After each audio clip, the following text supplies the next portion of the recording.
Hello friends, मैं हूं Sunny and मैं आप सभी का वेलकम करता हूं मेरे YouTube channel it's me Sunny पे। एपिसोड 4 विक्रम बेताल की कहानी, बड़ा बलिदान किसका।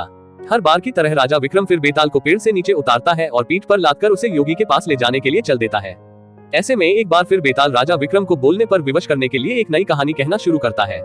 कहानी है राजा रूपसेन और अंगरक्षक वीरवर की। वर्धमान राज्य में रूपसेन नाम का एक राजा राज किया करता था। राजा बहुत ही साहसी, दयालु और न्यायप्रिय था। यही वजह थी कि केवल वर्धमान में ही नहीं बल्कि उसके राज्य से सटे सभी राज्यों में भी राजा रूपसेन के व्यक्तित्व की मिसाल दी जाती थी। एक दिन रूपसेन के दरबार में वीरवर नाम का एक व्यक्ति आया। जब राजा ने उसके आने की वजह पूछी तो वीरवर बोला, मुझे नौकरी चाहिए और मैं अंगरक्षक के तौर पर आपकी सेवा करना चाहता हूँ। वीरवर की यह बात सुनकर राजा ने कहा, मैं तुम्हें अपना अंगरक्षक बना सकता हूँ, लेकिन उसके लिए तुम्हें अपनी कार्यकुशलता सिद्ध करनी होगी ताकि मैं यह तय कर सकूं कि तुम मेरे अंगरक्षक बनने के लायक हो भी या नहीं। राजा की यह बात सुन वीरवर फौरन तैयार हो गया। उसने अपने बाहुबल के साथ अपना शस्त्र कौशल भी दिखाया। वीरवर आई होप आपको यह कहानी बहुत ज़्यादा पसंद आ रही होगी।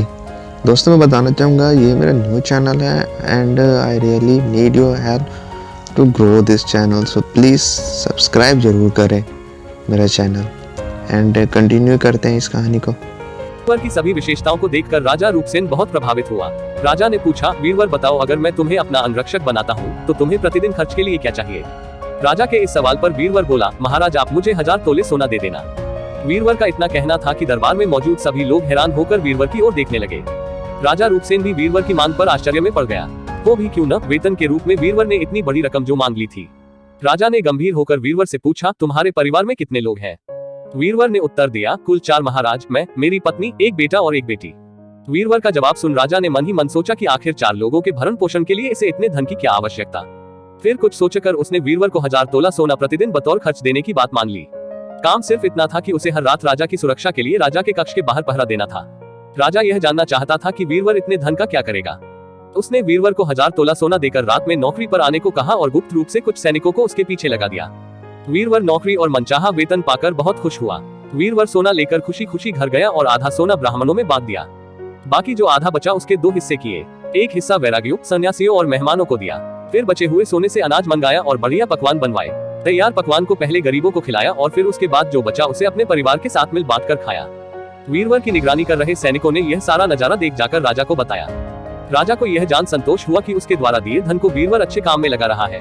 अब राजा को यह देखना था कि वीरवर अपने काम में कितना खरा उतरता है। वीरवर जब महल पहुंच राजा के कक्ष के बाहर पहरा देने लगा तो राजा सोया नहीं। राजा पूरी रात चुपके से जांच करता रहा कि वीरवर अपना काम कितनी ईमानदारी से करता है।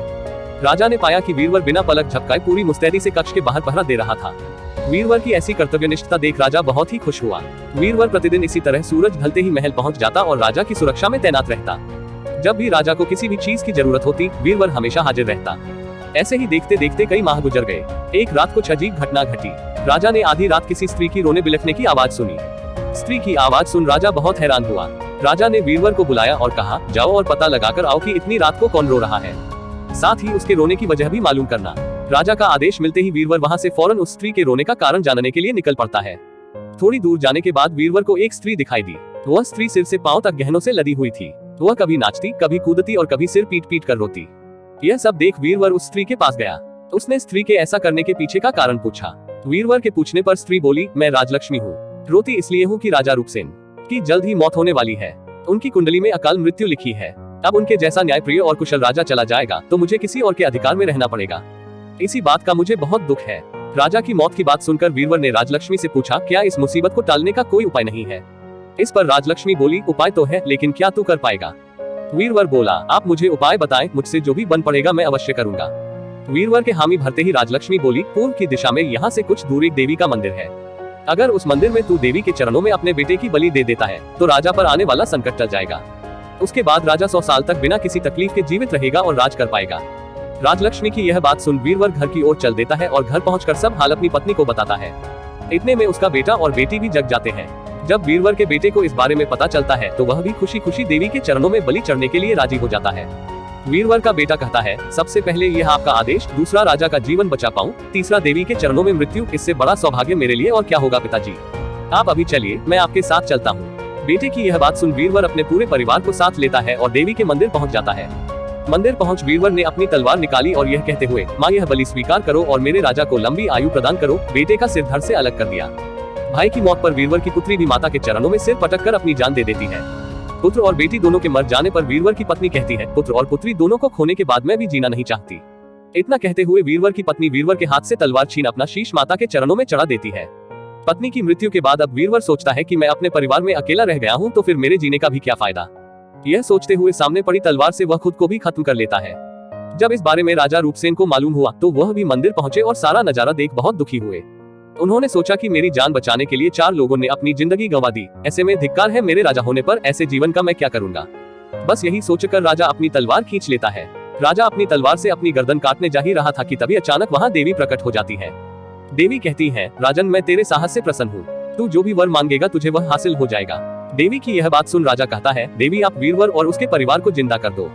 देवी तुरंत वीरवर और उसके पूरे परिवार को दोबारा जिंदा कर देती है। इतना कहकर बेताल बोला, बताओ विक्रम, इन सब में सबसे बड़ा बलिदान किसका। विक्रम बोला, बेताल सबसे बड़ा बलिदान राजा का हुआ। बेताल ने पूछा, वो क्यों। विक्रम बोला, सुनो, पिता की आज्ञा का पालन करना पुत्र का धर्म होता है। सेवक का अपने राजा के लिए अपने प्राण दे देना उसका कर्म। वहीं अगर राजा अपने सेवक के लिए अपनी जान देने को तैयार हो जाए तो वह बड़ी बात है। इसीलिए राजा का बलिदान ही सबसे बड़ा हुआ।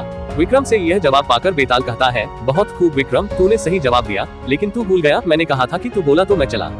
इतना कहकर बेताल फिर वहीं पेड़ पर जाकर उल्टा लटक जाता है। कहानी से सीख, एक सच्चा आई होप आपको यह कहानी बहुत ज़्यादा पसंद आ रही होगी। दोस्तों मैं बताना चाहूँगा ये मेरा न्यू चैनल है and I really need your help to grow this channel, so please subscribe जरूर करें मेरा चैनल।